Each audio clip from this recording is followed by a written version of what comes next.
to another video. We're in a different setting today, which I'm very excited about because this week me and Rob got a sofa for like the first time in 3 years. Like, it was a big moment for me this week.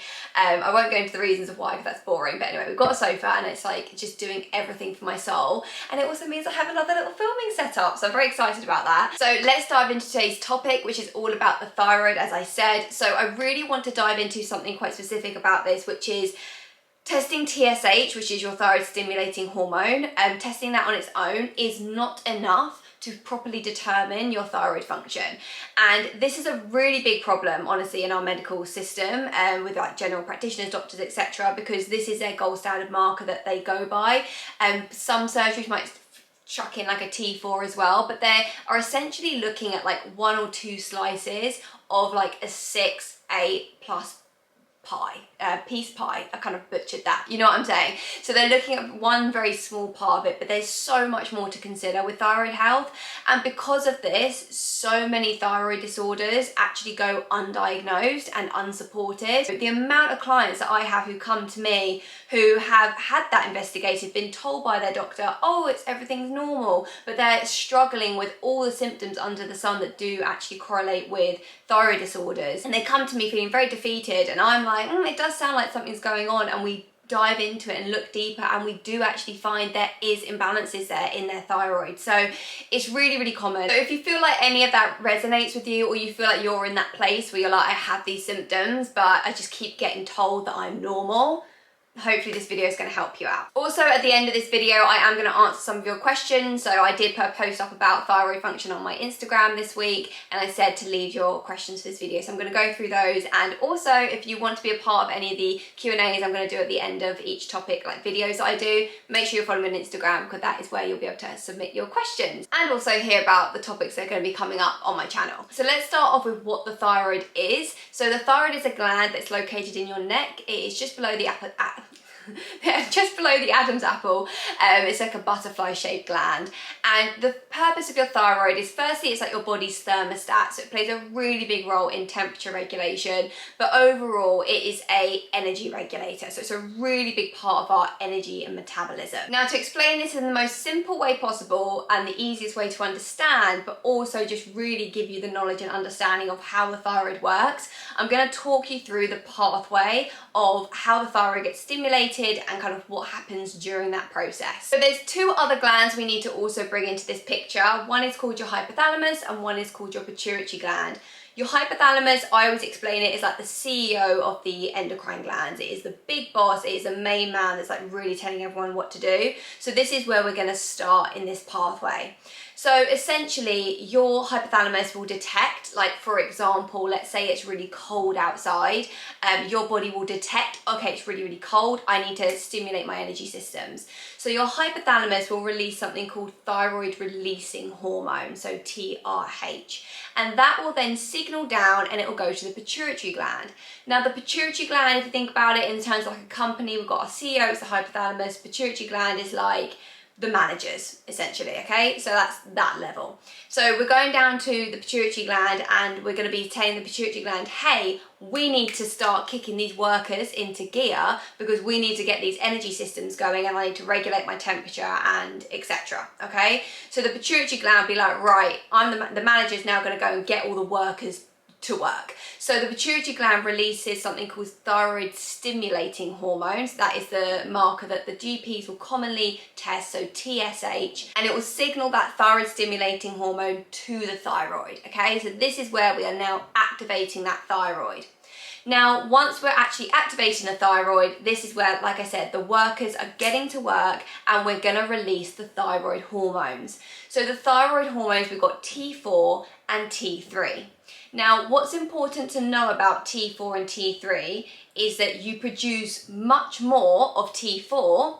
However, T3 is actually the active thyroid hormone. So T3 is going to be the hormone which is actually going to be signaling really your symptoms and how you're feeling. So in terms of really understanding how someone's thyroid is affecting their symptoms and health, it's so important really to see how that T3 is functioning. Going back through this pathway, so we've stimulated the thyroid, we've got the workers going, so we're starting to release T4 and T3. Now, as I said, we release a lot more of T4, but hang on a minute, why would we release more of T4 if T3 is our active hormone? Well, we then need to actually start converting T4 over into T3. Now, conversion of T4 to T3 can happen in a few places. So the large proportion of it does happen in the liver. So around 60% of our conversion will happen in the liver. We've then got about 20% of our conversion, which actually happens in the gut. And then we've also got conversion happening in peripheral tissues as well. So that conversion will take place, it will go over into T3, and that is where we have our active hormones, and that is what's going to be stimulating how our body is running. Now, there's one more element to also add into this picture, and it's called reverse T3. Reverse T3 is basically your body putting on the emergency brakes. It is going to slow down the metabolism, slow down that energy production, and it's definitely going to make someone feel more sluggish, because basically its job is to stop that T4 converting over into the active thyroid hormone T3. So yeah, it goes into the inactive form, which is reverse T3. So that is the other piece of the puzzle here to think about. So if we now just kind of zoom out from everything that I've just gone through, and now we think back to, okay, so doctors just test TSH. So TSH is basically the connecting point between the pituitary gland and stimulating the thyroid.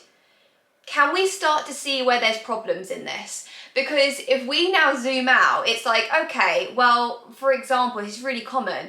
Someone might have a completely normal level of TSH, but the issue might be in, for example, the conversion of T4 going into T3. Is there liver issues? Is there gut issues? Are they converting too much into reverse T3, which is very commonly seen in very high levels of stress, for example? There's so many other questions here to be asked.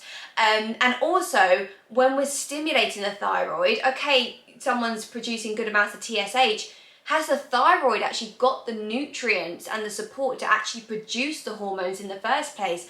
Are you producing adequate levels of T4 and T3? Because also, breaking down what T4 and T3 actually mean. So T4 is bound to 4 iodine atoms, whereas T3 is bound to 3 iodine. So there's other things to think about, other cofactors there. You know, is that person even stimulating the hormone production? So there's so many questions around this, and this is why just testing TSH, it just doesn't cut it. It really doesn't. You need to look at the full picture, because yes, as I said, you could have absolutely normal levels of TSH, but there could be issues going on in other areas and other sites. So this is why I definitely recommend that you get a full panel. Now, there's another part of this panel which I also now need to include. So now let's bring in also the autoimmunity aspect of the thyroid. Now again, something that is incredibly common to be missed, and in fact actually the most common times I see this being missed is actually in clients who come to me with diagnosed thyroid conditions, particularly underactive thyroids. I see this very commonly with underactive thyroids. So basically, again, from a doctor's perspective, they won't test for antibodies with the thyroid. Just to also be clear in case anyone isn't sure, so antibodies basically means the body will self-attack itself, okay? So in this case, we're looking at antibodies with the thyroid, so it means the body will kind of start self-attacking the thyroid, okay? So yeah, so from a doctor's perspective, they don't check for these things. They don't do these extra markers to evaluate someone's thyroid health, because at the end of the day, it's not going to change the medication that someone's on. Now, from my perspective, from more of a naturopathic lens, there is a very big difference whether someone has autoimmunity or if they don't. Now, the first thing to say about this is that when someone has autoimmunity present with their thyroid, well, it's not just a thyroid issue. We now have an immune issue as well. So that is essentially like two different things, really. And definitely from a support perspective, two very different things to consider. Now, this is very much root cause approach, because once you know that someone does have an autoimmune element, that's going to really help you get much, much deeper to the root cause, also triggering off that thyroid dysfunction. So for example, let's look at Hashimoto's. So Hashimoto's is the autoimmune version of an underactive thyroid. So in cases of autoimmunity, really great example where diet intervention can make a big difference is, let's talk about gluten. So this actually was what my post was about when I put this on my Instagram this week. Gluten and your thyroid tissue has a very similar structure.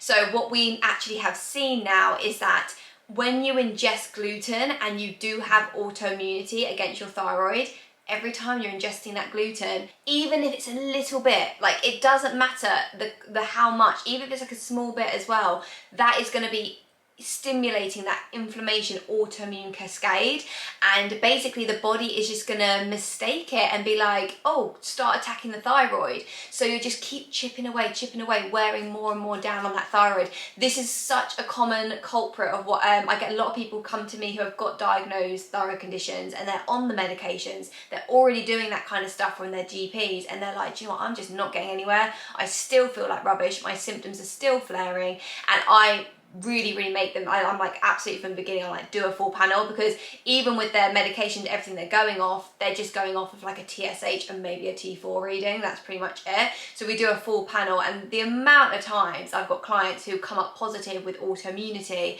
and yeah, taking out that gluten is such a big part.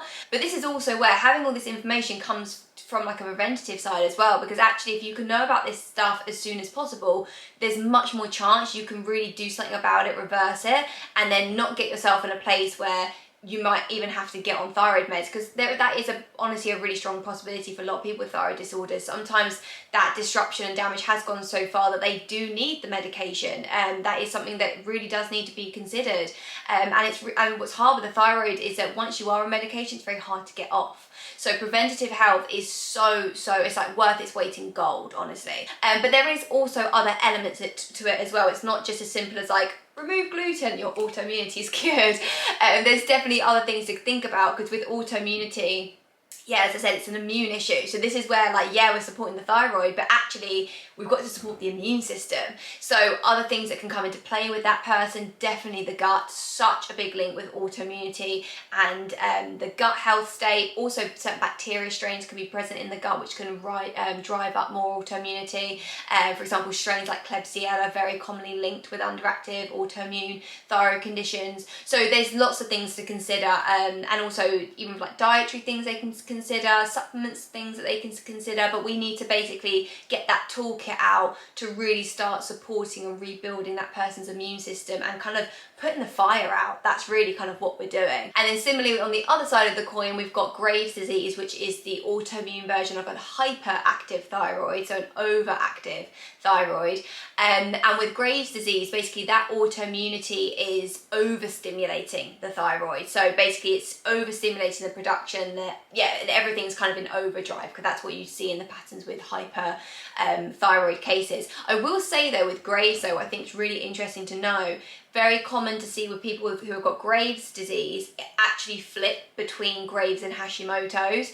Very common to see that. So again, from a Graves' perspective, knowing that that autoimmunity is that fire starter and what is overstimulating that thyroid, then yeah, 100% you also want to think about that immune connection and what's going on. Like I said, is there things stimulating autoimmunity in other areas of the body? What's their diet like? There's all these other aspects to also to consider. Now, I probably should have put this a little bit earlier in the video, but if you are actually wondering, what are the symptoms of an underactive thyroid or an overactive thyroid, I'll pop them all on the screen right now. So I'll do underactive on one side, overactive on the other. You'll see they're very kind of opposites really with each other. So underactive is like a slowing down essentially. So that's when metabolism becomes very sluggish. And then an overactive is where we're kind of very much in overdrive.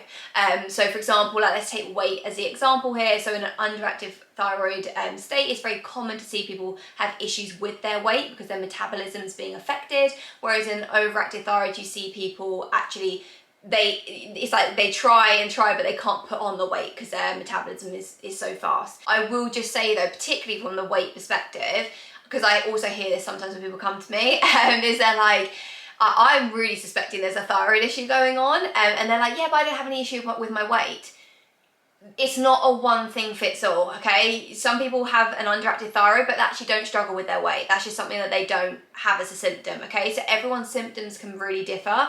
And also because these are affecting energy systems, symptoms can be very, very widespread as well. So it's going to really look different from person to person. So don't just kind of make that assumption like, oh, I don't struggle with my weight, so that means it's not a thyroid issue. Do you know what I mean? So before I dive into the Q&A and answer some of the questions you guys had, let's just, again, I kind of said this earlier, zoom out, but let's zoom out even further.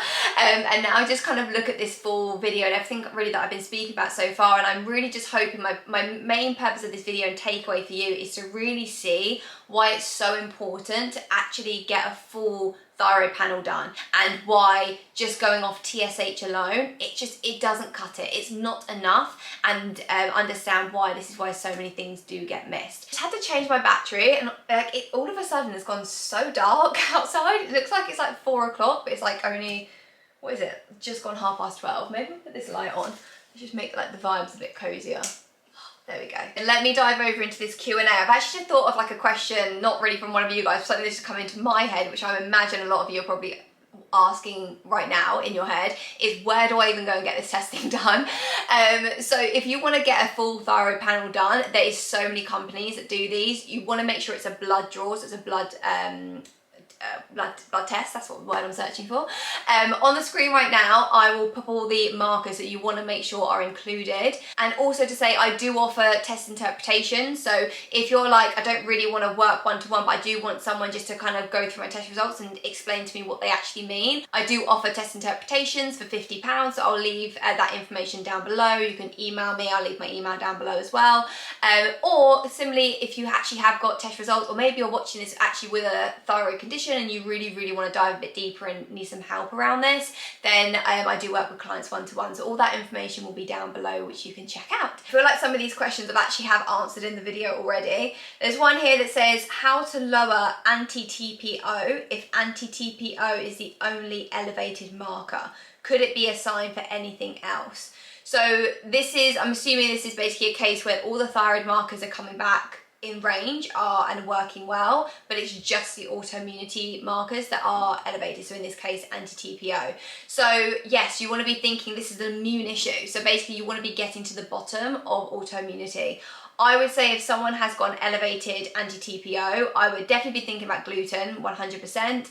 I would also be thinking, really, I'd just be going down the whole autoimmune picture route. I'd be thinking about all the things that drive autoimmunity. I would also be assessing the person's symptoms as well to also see if there's any other existing autoimmunity, because actually when you have one autoimmune condition, it's very easy to then trigger more autoimmune conditions. So if it's just the anti-TPO that's coming up, I would also want to be, you know, checking that there's not already existing autoimmunity there in that person's body, which is now starting to affect the thyroid antibodies. I would also be thinking about what like the inflammatory pathways in the body were looking like, how they're supported. Also from a lifestyle perspective, I would be thinking about stress and that side, because actually that's a really big trigger with autoimmunity as well. So yeah, there's definitely things to consider here, but that's kind of a few little foods for thought. I think from a testing perspective, with any kind of autoimmune conditions, I really recommend doing a GI map, because I mean, talk about immunity, with 70% of your immune system in your gut, there is just such a big connection with autoimmune conditions and that gut microbiome state. So I think that's a really good starting place if you're kind of not sure where to go in terms of testing. Okay, another question is, want to heal naturally, how to stop using medication safely? It really depends on what medication you're on. Okay, so that's the first question I would have, is what medication are you actually on to begin with? Secondly, have you had a full thyroid panel done? Because how can you heal something that you don't know really where the problems are going? I do think testing is needed in this instance, so not only from the thyroid perspective, but I do think as well, another thing to also bring into this conversation with the thyroid is your minerals. Your minerals are basically like the spark plugs really of the body. They're such important cofactors, and particularly when we think about thyroid, adrenals, anything in that energy metabolism sector of our health, minerals are absolutely huge. So, and that actually HTMA is a really inexpensive test option. They're a really good starting point. I've actually got some exciting things coming up with HTMA testing next year, so stay tuned. But basically, HTMA testing would also be a really good starting point. It's more of an inexpensive test, and it would really give insight to your mineral balance, because minerals, I mean, from a thyroid perspective, are so important for the healing journey of the thyroid. So I think that would also be another thing to be considering. But I do think really, if you want to heal your thyroid naturally and come off medication, medication, you have got to do that alongside like practitioner support, because also to say you can't just come off your medications without talking to your doctor. Like, your doctor needs to be well aware, because again, going back to what I said the very first question, it depends what medication you are on, because there's some medications that are so hard to get off when it comes to the thyroid. Like, most people will be on them for life, so it depends on what you're on, and your doctor needs to be so within the loop within that and guiding you and giving you direction in terms of the medication side. Okay, so really, if you're on medication and you want to heal things and get yourself off of it, you need to be in a situation where you've got your doctor as part of your team, yourself, and then your practitioner who's helping you kind of on the more natural side of healing, but they all need to work together. Okay, so my biggest thing is, do not start just jumping off your medication and trying to like follow things you follow online, because my god, that could end badly. Okay, it needs to be supported and guided. Okay, I've got a question here that says, please can you talk about Graves', as there's so much information on Hashimoto's but not Graves'. There's definitely a reason for that. It's because Hashimoto's is so much more common than Graves'. It is so rare for me, honestly, to even get clients who have Graves'. Yeah, so from a clinical perspective, as a practitioner, I actually don't even have that much experience really with Graves', because Hashimoto's is much more prevalent. That's why I kind of see most often. However, that being said, kind of echoing some of the things that I spoke about in today's video, if you have Graves', obviously that is with autoimmunity, so I would definitely think about that autoimmune element and going much deeper down that rabbit hole. And I think another thing also, which I didn't actually vocally say in this video, but to also consider, is like going back through that pathway that I explained. Also bearing in mind, like it might not be issues with the thyroid and the hormones and kind of what's going on from the thyroid down. The issue might be upper, so it could be pituitary gland issues, it could be hypothalamus issues, it could be like issues around like the cofactors and things that are needed for that kind of system and regulation. So I think that's relevant to say we're definitely with Graves', because it is that real overstimulation piece that we're looking at. So I would also be thinking about kind of that pituitary and hypothalamus health as well. However, I will just say, if you are watching this video and you are thinking like, oh, I want to have a look into like working with me, if you have active Graves', I would actually say I'm probably not the right practitioner for you, purely because Hashimoto's and underactive thyroid is so much more prevalent. I don't have the same amount of clinical experience with Graves' than I do Hashimoto's. Don't get me wrong, I definitely think there's so much I could help you with. So it depends on what kind of level of help and support you're looking for and where you are in your journey, definitely. But I would say, like, if you're really thick into like a Graves' diagnosis and you really need help, go to a practitioner where like Graves' is their thing. Because it isn't as common, that's where, like, with those kind of conditions, when the conditions are a little bit less common, you want to go to practitioners where it's like they live, breathe that condition, because you're just going to get a much higher level of support, because they'll just know like a few little like missing links because they've got that clinical experience. So I would actually say for Graves', I personally would refer you to another practitioner, because I want to make sure, like, if I'm taking on a client, I want to make sure I am the right practitioner for you. And if I think that actually someone else could be a better fit, I will 100% refer you to that person, because I want to make sure you're getting the right support. Okay, 2 more questions on my Instagram post. So we've got someone that said, in response actually talking about gluten and Hashimoto's, etc., they put, this makes so much sense. My mother-in-law has hypothyroid and she suffers with a really sensitive stomach after eating. Could be gluten all along. I will just say, though, on this, 100%, it could be gluten, 1000%. Like, if she has got Hashimoto's, gluten, not your friend. But I will say is that you do not have to have digestive issues for gluten to be affecting you. I think this is a really common misconception, is that some people think, you know, oh, I don't have any digestive issues with gluten, like I can eat it and like I feel fine.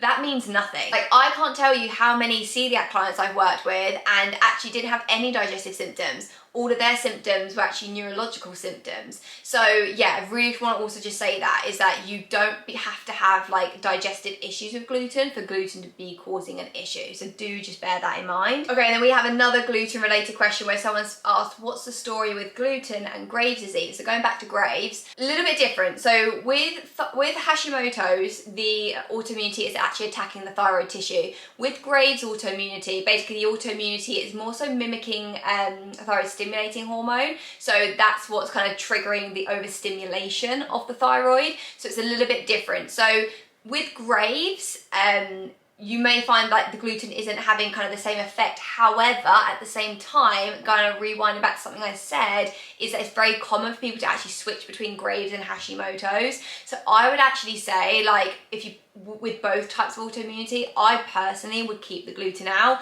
because the other thing as well is that from an autoimmune perspective in general, like looking at other autoimmune conditions, we know gluten can be an aggravating factor to that, and impact like the inflammatory pathway. So personally, I would keep it out personally if it was me, but that's a little bit more of an understanding kind of the difference between like the autoimmunity that's happening. Okay guys, got some lovely sun coming in for the end of this video. I'm gonna end that off here. I'm hoping when I edit this down it's not too crazy long, but I really hope this video has been helpful and interesting and insightful. Please let me know in the comments below. And like I said at the very start, if you want to be a part of any of the Q&As I'm going to start doing in these videos at the end on like the topic that I'm doing, then make sure you follow me on Instagram, because I'll be posting the content on like the topic there, and then that's the way you can pop your questions in, and then I'll be filming a video extending on that topic. So yeah, excited about that new format, going to see how it goes, but I feel like it could be a fun thing. If you haven't already, make sure you subscribe to the channel so you don't miss any future videos, and I'll see you guys in my next one. Mwah. Bye.